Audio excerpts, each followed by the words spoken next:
anger and conflict, disrespect and demonization. Here we have that he's the Antichrist.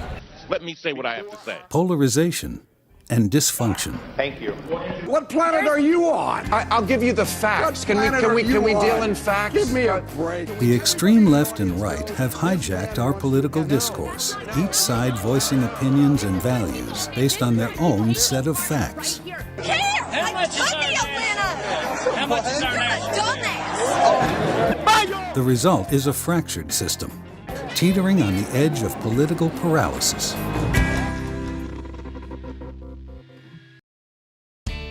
Why the Divide will examine how we got here. We'll look at the science behind why we become either liberal or conservative. As the 2016 election cycle ramps up, the voices will get louder. They sweated like dogs. The views more polarized. Talking to people, they say, how does it happen? The positions more entrenched. How are they going to be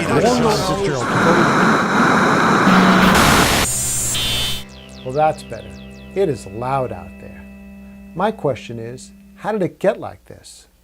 In the middle of this crazy political season, I've been wondering why someone becomes either liberal or conservative in the first place. Why is it that in a family of 4 children, 3 might be conservative and the other liberal? Is it possible that an arch-conservative character like Alex P. Keaton of the sitcom Family Ties could be the offspring of 2 former hippie parents? So tell me, Alex, do you know many emotionally disturbed people? Just family. Might the origins of our differences be biological? The answer is yes. Studies have proven that our DNA predisposes us to lean to the left or the right.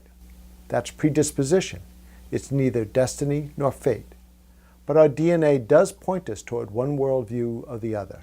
Beyond DNA, our opinions are influenced, of course, by family, school, and geography.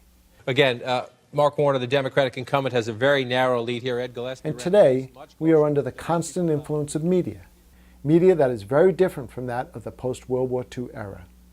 So when people ask me if our political allegiances and differences are a matter of nature or nurture, the answer is both. My concept is to create a documentary film that takes viewers through the story of amazing DNA studies and looks at the influence of media, both traditional and new. We'll talk to experts about people's unconscious reactions to right-sounding claims. Gore opposed bipartisan reform. What kind of man talks from both sides of his mouth? Jimmy Carter's weak, indecisive leadership has vacillated. Michael Dukakis has opposed virtually every defense system we developed. And now he wants to be our commander-in-chief.